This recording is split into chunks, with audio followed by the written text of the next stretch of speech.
प्रधानमंत्री नरेंद्र मोदी झारखंड के हजारीबाग में भाजपा की परिवर्तन यात्रा के समापन कार्यक्रम में शामिल हुए। भगवान बिरसा मुंडा की धरा पर प्रधानमंत्री मोदी ने धरती आबा जनजातीय ग्राम उत्कर्ष अभियान की शुरुआत की। इसके साथ ही 80,000 करोड़ रुपए से ज्यादा की विकास परियोजनाओं का शिलान्यास और लोकार्पण भी किया। उन्होंने बताया कि ये योजनाएं आदिवासी समाज के कल्याण और उत्थान से जुड़ी है। अभी मैंने यहाँ धरती आबा जनजातीय ग्राम उत्कर्ष अभियान एक बहुत बड़े कार्यक्रम का शुभारंभ किया है। इस योजना पर करीब 80,000 करोड़ रुपए खर्च किए जाएंगे।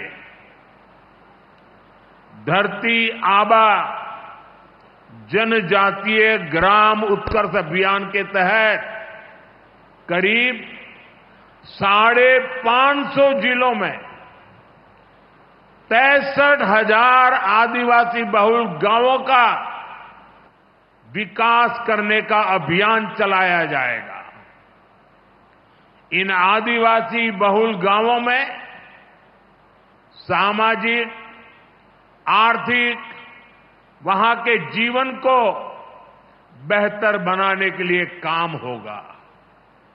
इसका लाभ देश के 5 करोड़ से ज्यादा मेरे आदिवासी भाई बहनों को मिलेगा। झारखंड के आदिवासी समाज को भी इसका बहुत बड़ा फायदा होगा।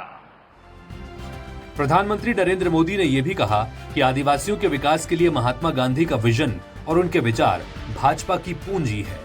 गांधी जी का मानना था कि भारत का विकास तभी हो सकता है जब जनजातीय समाज का तेज विकास हो। इसी सूत्र पर केंद्र सरकार आदिवासी उत्थान पर सबसे ज्यादा ध्यान दे रही है।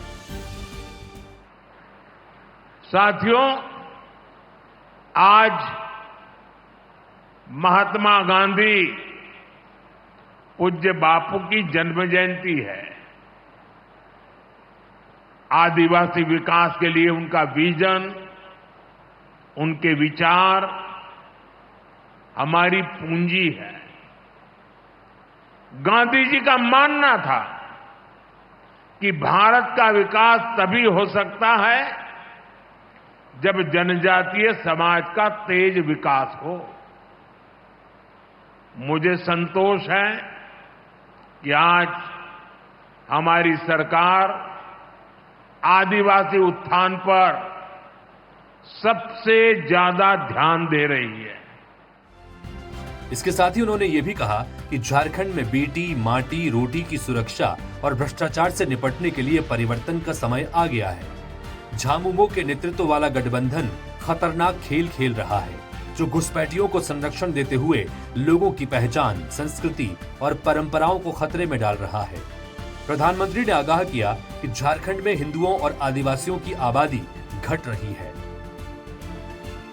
हमारा आदिवासी समाज तब आगे बढ़ेगा जब आदिवासी युवाओं को अच्छी शिक्षा के अवसर मिलेंगे। इसके लिए हमारी सरकार आदिवासी क्षेत्रों में एकलव्य आवासीय विद्यालय बनाने के अभियान में बहुत मेहनत कर रही है। आज यहां से 40 एकलव्य आवासीय विद्यालयों का लोकार्पण हुआ है। 25 नए एकलव्य स्कूलों की नींव भी रखी गई है। एकलव्य स्कूल सभी आधुनिक सुविधाओं से लैस हो, वहां हाई स्टैंडर्ड की शिक्षा मिले, इसके लिए हमने हर स्कूल के बजट को भी करीब 2 गुना कर दिया है। भाइयों और बहनों, जब सही प्रयास किए जाते हैं तो सही परिणाम मिलता ही है। मुझे विश्वास है हमारे आदिवासी युवा आगे बढ़ेंगे और उनके सामर्थ्य का लाभ देश को मिलेगा। प्रधानमंत्री मोदी ने कहा कि केंद्र सरकार का मकसद उन आदिवासी भाई बहनों को सरकारी योजनाओं से जोड़ना है जिन्हें अभी तक सरकारी योजनाओं का लाभ नहीं मिला है। धरती आबा जनजातीय ग्राम उत्कर्ष अभियान के जरिए लगभग 550 जिलों के 63,000 आदिवासी गांवों को लाभ होगा। इसके साथ ही प्रधानमंत्री मोदी ने 40 एकलव्य विद्यालयों का उद्घाटन किया और 25 एकलव्य विद्यालयों की आधारशिला भी रखी। पीएम जन मन के तहत कई परियोजनाओं का उद्घाटन और शिलान्यास भी किया। राष्ट्रहित के लिए मिशन नमो नेशन से जुड़िए, लाइक और सब्सक्राइब के साथ इस जानकारी को शेयर भी करिए।